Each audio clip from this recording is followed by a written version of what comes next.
Well, good morning, ladies and gentlemen, and welcome to TravelMole broadcast. And I'm delighted this morning to have with me the top man at adventure travel from Travelopia, which is Sam Seward. Sam, good morning. Good morning, Graham. How you doing? Not too bad at all. Sam, what does adventure travel mean at Travelopia? What brands do you look after? Sure. In the UK, we've got sort of two key brands. The one most people will have heard of is Exodus Travels, which is award-winning, ethical, small group adventures. And then there's Headwater, which is our self-guided walking and cycling adventures brand. So that's the kind of key UK adventure proposition for Travelopia. Cool. And obviously, like the rest of the travel world, you must be in a state of disarray, probably not the right word, but lack of business, or are you? I mean, is business looking reasonable for the back end of 2021 or not? Yeah, I mean, I think disarray was probably the right word for back in March and April. I think now we're into our new financial year. We're kind of getting ourselves reorganised, and we've got a plan. But no, the back end of the summer of 21 is actually quite strong. Largely rebookings, of course. So yeah, new bookings are between 80 and 90% down. And that's fluctuated throughout the summer, and and there's a heavy correlation between the sort of the Boris updates and customer confidence, and every time there's something that shakes confidence, we see an immediate repercussion in booking volumes. So it's a nervous time, but hopefully we can bring in a busy back end of the summer. And have you changed or added to your product portfolio in terms of destinations? I mean, have you taken in, even though that may be difficult right now, but UK trips, or have you always had those? So, I mean, Headwater have always offered UK trips in the self-guided, walking and cycling, and we've got customers now doing the Jurassic Coast, Lake District. We've had a series of photography weekends in Norfolk, so we've always done that. For small group adventure for Exodus, we haven't historically run UK programs. We're looking at it, and then we may introduce something in the after the turn of the year in 21. But yeah, that's been our focus, and volume's been really, really strong, inevitably. And it's been a really strong late market as well. So people just, walking into their agents or getting on the phone and wanting to get away as soon as. Cool. Well, trade has always been a strong part of the Exodus and Headwater sales. Is that going to continue? Do you see that? In fact, do you see it strengthening in the coming months? Easy for you to say, Graham. Yes. I think it will without question play a big part in the recovery story. We've been in regular contact with all of our key partners, and I think like all tour operators, we're seeing our trade partners get quite badly hurt by the lack of targeted measures offered by the UK government, and I'm concerned for them for the winter. That we need something targeted, we need something more than we're seeing. But with those agencies with strong, loyal followings, there's an enthusiasm for active travel, for soft or hard adventure travel to tap into. And a lot of what Exodus offers and Headwater offers is, these very accessible cycling and walking trips, discovery trips, which are a level of activity which I think will tap into that enthusiasm for people. So it's a great offer for the agents to keep sticking with. And to be clear, if I was going to phone up my local agent or go into a retail shop and booked a holiday with you, and for circumstances beyond my control, that trip is not able to take place, I'm assuming that a company like yours would offer full cancellation and all those types of things. Yeah, absolutely. So we've been offering for a while now full flexibility up to 21 days before. So that's probably been the thing we're primarily seeing, is people appreciate the ability to shift onto different departures. And as an operator, we probably have more frequent departures, especially in Europe, which has been beneficial for trade partners. If there's a cancellation required, we are giving refunds. We're probably seeing about a bit less than half our customers not seek a refund and just go for a rebooking into 21, especially, as I said, that sort of summer period, back end of the summer. But yeah, we've been making those refunds where requested. It was a really tricky period back in the spring, and we couldn't do it as quick as we wanted to. But I'm thankful to be sort of back on top of it now, and offering people flexibility and refunds. Good. Do you think, perversely, that COVID will actually increase the attraction of Exodus and Headwater holidays, in the sense that you're going to be out in the open space, you're going to be, for a lot of the time, you're going to be outdoors, which is perceived as being safer than perhaps in some enclosed space, and you're getting back to nature and all of those sort of peace, love and harmony things? I think there's definitely an appetite for getting out in nature, and probably the city break is going to fall out of vogue, along with we're seeing a drop in demand for cruise. But I think the real driver is going to be about our customers seeking to reconnect. I think lockdown and working from home has been quite isolating. Around half of our customers for Exodus travel solo. And they do it because they want to meet like-minded people and share incredible experiences in a responsible way.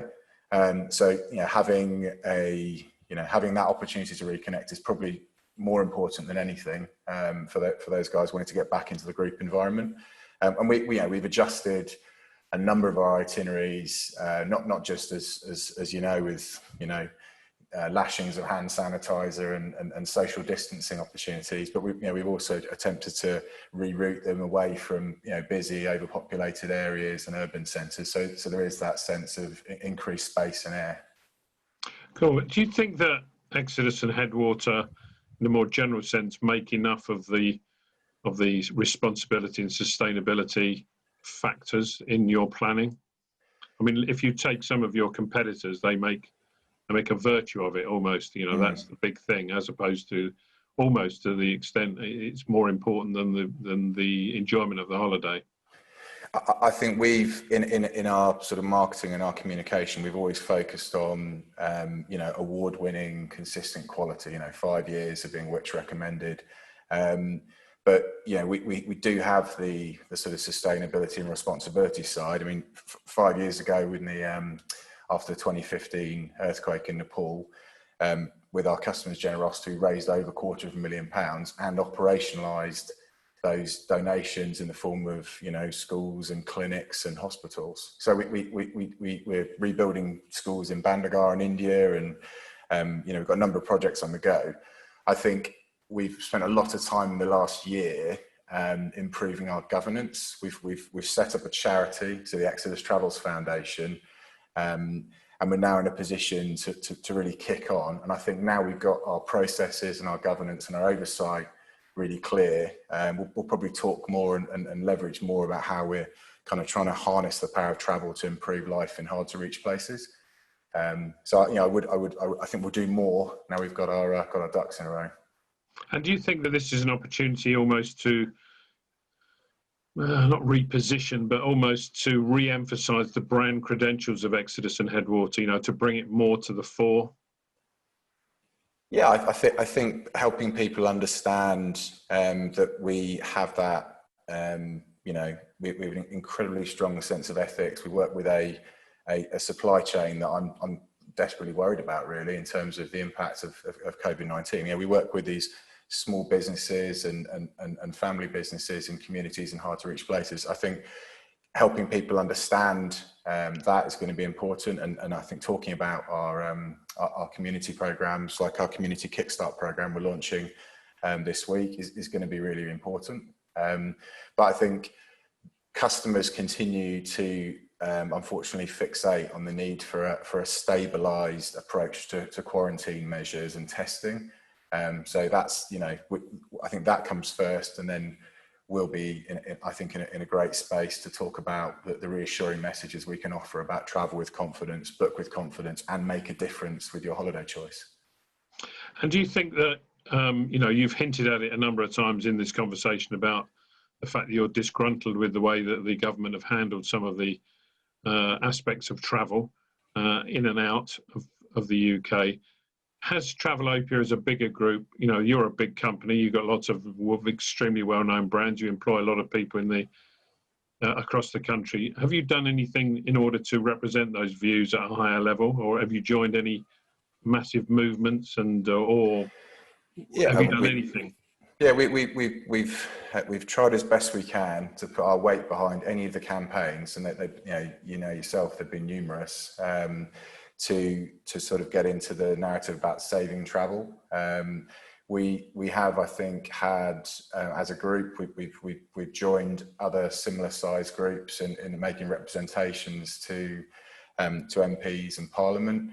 And as just at an adventure level through our membership of ATAS, we've also been driving a strong message about needing a nuanced approach to quarantine measures, to a pragmatic approach to testing, and for a set of targeted measures which take into consideration the unique circumstances that the travel industry and I guess by extension the events industry, those industries are they're really not being helped by these government schemes. No, I mean, I think it's a global thing. Potentially, it's a global thing. Not potentially, it is a global thing with also all countries really suffering from the lack of tourism and lack of movement of people. But it isn't necessarily a global thing. There are European governments like in the Netherlands who are creating targeted schemes to support tourism companies, and that's what we're really pushing for. Yeah, and also track and trace and testing at airports and things that a lot of other countries are doing that we haven't been doing. Yeah, and then you can see presumably how in touch the government are with the despair of the travel industry and the fact they're going to put APD up in the next few months. Yeah. Sam, going forward, do you think that that the travel aspects of adventure travel will become, I suppose, more prominent in the industry? In other words, that these will be the companies that will do well. I know I've hinted at that before, but I think there's, for all the surveys I see both here in North America with domestic travel, it's this desire to go out into open space and to be away from people. Do you see that as really the thing that you'll be fixing on for the next 6 months? Yeah, I think having there's certainly been a renewed appreciation, and there's been a lot of conversation about building back better, but a renewed appreciation for making choices with your holiday and with your leisure travel that are responsible, and that you're choosing partners who recognise and those values resonate with them also. I think the further agenda of people looking for longer trips, trips with an active dimension, but also trips that, as opposed to getting away from people, I think create connections between people, allow you to meet people. The customers I've spoken to who've enjoyed we've had trips in, we're quite strong in Italy, so we've had trips in the Dolomites and Amalfi, and the customer feedback we've had is they appreciated the added measures and the additional safety and hygiene points, but what they really valued was reconnecting with like-minded people and getting to see somewhere incredible. And that I think is going to be what people are really craving. It's reconnecting and getting out in the world and being active and seeing something incredible. And that's, we're ready to do that as soon as we've got the opportunity. Good. Well, I wish you the very best of luck. It sounds ideal in the future, but I wish you the very best of luck, and indeed the rest of the travel industry in getting there. So thanks for your time, Sam, and I'll speak to you soon. Thank you, Graham.